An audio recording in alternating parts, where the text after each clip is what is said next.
እነሱ ደብዳቤም በቅርቡ ለመንግስት እናስገባው አለ መንግስት ነው ቀጥታ ማግኘት እንችላለን። የተለያዩ አድቮኬሲ ስራዎች ላይ ይሰራላችሁ እንደው ለይታችሁ የስትሪት ቺልድረን ላይ በደንብ እየሰራንበት እንገኛለን። አጋጣሚ ኦኤስሲዲን ማመስገን እንፈልጋለን። ጸረ ፓርላማ ዋና አፈ ጉባኤ ነው። ሰላም እንዴት ናችሁ የአክሊክ ሚዲያ ቤተሰቦች? ዛሬ ደግሞ ከአክሊክ ጋር ሜምበርሺፕ ሆኖ የሚሰራውን የፓርላማ ተወካይ አግኝቻለሁ። እሱን ጥያቄ የምናደርግለት ይሆናል። አብራችሁን ቆዩ። ሰላም እባክህ መጀመሪያ ራስን አስተዋውቅልን። ለኔ እንኳን አውቃለሁ፣ ለቤተሰቦቻችን ራስን አስተዋውቅልን። እሺ አመሰግናለሁ። ስሜ ፈርሃን ሰይድ ይባላል። የንፋስ ስልክ ላፍቶ ለከተማ የጸረ ፓርላማ ዋና አፈ ጉባኤ ነው። አመሰግናለሁ። እስኪ በፓርላማው ምን ያህል አመታት ስትሰራ እንድትቆይና አሁን ላይ ያለን የአክሊክ ኮላብ አድርጋችሁ የምትሰሩትን ሂደት ለማብራራት ሞክር እስኪ። ያው በዚህ ፓርላማ ውስጥ ከመሳተፍ ከጀመርኩኝ ኦልሞስት 2 አመት እያስቆጠርኩ ነው። ከአክሊክ ጋር እንግዲህ እስካሁን ድረስ በኮላብ አድርገን በፓርትነርሺፕ እየሰራን የምንገኘው በተለያየ የስትሪት ቺልድረን ላይ በተለያዩ ስራዎች ላይ በደንብ በተለይ ደግሞ ይሄ የስትሪት ቺልድረን ላይ በደንብ እየሰራንበት እንገኛለን። ያው ያለው ሂደት ይሄ አሪፍ ነው። አብራችሁ መስራታችሁ ጥሩ ነገር ነው። እኛም የምናበረታታው ነው ሜምበር እንደሆናችን።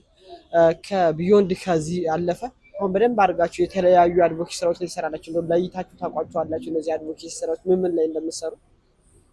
አድቮኬት የምናደርገው እኛ የመንግስት አወቃቀርም እንደመሆናችን መጠን አድቮኬት የምናደርገው ደግሞ ፈተና አልሆነብንም። እኛ ይሄ ቀለል ያለ ነገር ሆኖልናል። በህፃናት ዙሪያ በተለይ ህፃናት በመብቶቻቸው በብዙ መንገድ እንትን ይላሉ፣ በብዙ መንገድ ይጣሳል። ስለዚህ እነሱ ነገራቶች ደግሞ ለመንግስት ሪፖርት እያደረግን እንዲሁም የጎዳና ላይ ህፃናቶችን ስራዎችን በተለይ በክረምቱ ደግሞ በጎ ፈቃድ ስራዎችን ለምሳሌ ያክል ባለፈው ሳምንት የነፃ የበጎ ፈቃድ አድርገን ነበር። የነፃ ህክምና ነበርና እዛ ላይ ተሳትፈን ነበር። ስለዚህ በተለያዩ የአድቮኬሲ ስራዎች በተለይ አድቮኬት ለማድረግ ቀለል ባሉልን ስራዎች ላይ በጣም አሪፍ። ምን ኦኤስሲዲስ በዚህ መልኩ ምን አይነት ድጋፎችን ያደርግላችኋል? ኦኤስሲዲ አብሯችሁ እንደምሳሌ እናውቃለን። አክሊክን በደንብ እያደራጀ ያለ ኦርጋናይዜሽን ነው። እናንተ ጋር ምን አይነት ድጋፎችን ያደርግላችኋል? ኦኤስሲዲ በሁሉም መልክ በሁለገብነት እየደገፈን ያለው ኦኤስሲዲ ነው።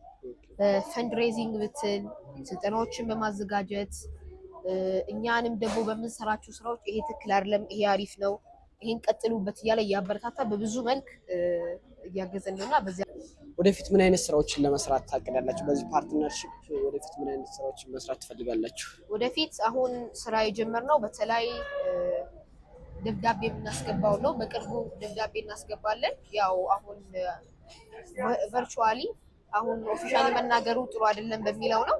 ግን ለትልቅ የመንግስት ባለስልጣን ስለ ጎዳና ላይ ህፃናት ደብዳቤ ጽፈናል። እሱንም ደግሞ ለማስገባት በሂደት ላይ ነው የምንገኘው ማለት ነው። በመጨረሻም ማስተላለፍ የምፈልገው ለቲክቶክ ቤተሰቦቻችን፣ ለአክሊክ ሚዲያ ቤተሰቦችም ለህፃናት ምን አይነት ነገሮች ማስተላለፍ ትፈልጋለች? አንስልስጥና ማመስገን የምፈልጋቸው ሰዎች በዛው አያይዘህ መስገን። ያው በተለይ በመጀመሪያ ደረጃ ኦኤስሲዲ የክፍለ ከተማውን ደግሞ የህፃናት ፓርላማ ባለሙያዎች እንደ ገነት እህተ እየሩስ ያሉ ሰዎችን በደንብ ማመስገን ፈልጋለሁ። ቀጣይ ደግሞ ቤተሰቦቼን ማመስገን ፈልጋለሁ። እናንተም ከኛ ጋር በኮላቦሬሽን የሰራችሁ ነው። ለዛም ደግሞ እናንተን ማመስገን ፈልጋለሁ። ለህፃናት የምትለው ነገር የለም? በመጨረሻ ያው ህፃናት አንድ እንዲያውቁ የምፈልገው ነገር ቢኖር አሁን አብዛኛው ሰው የሚያውቀው አይመስለኝም የህፃናት ድምጽ ማን ነው። የትልልቆቹ ሚኒስትር ደረጃ በፓርላማ ደረጃ አለና በትንሹም በዚሁ ሌቭል የህፃናት ፓርላማ መኖሩን ምንም አይነት ቫዮለንስ የመብት ጥሰት ሲኖርም ወደኛ ማሳወቅ እንደሚችሉ ይሄን ነገር ማስተላለፍ ፈልጋለሁ። አመሰግናለሁ ፈርሃን ለሰጠሽን ጊዜ። የአክሊክ ቤተሰቦች ቀጣይ በሌላ እንግዳ እስክንገናኝ ሰላም ቆዩ።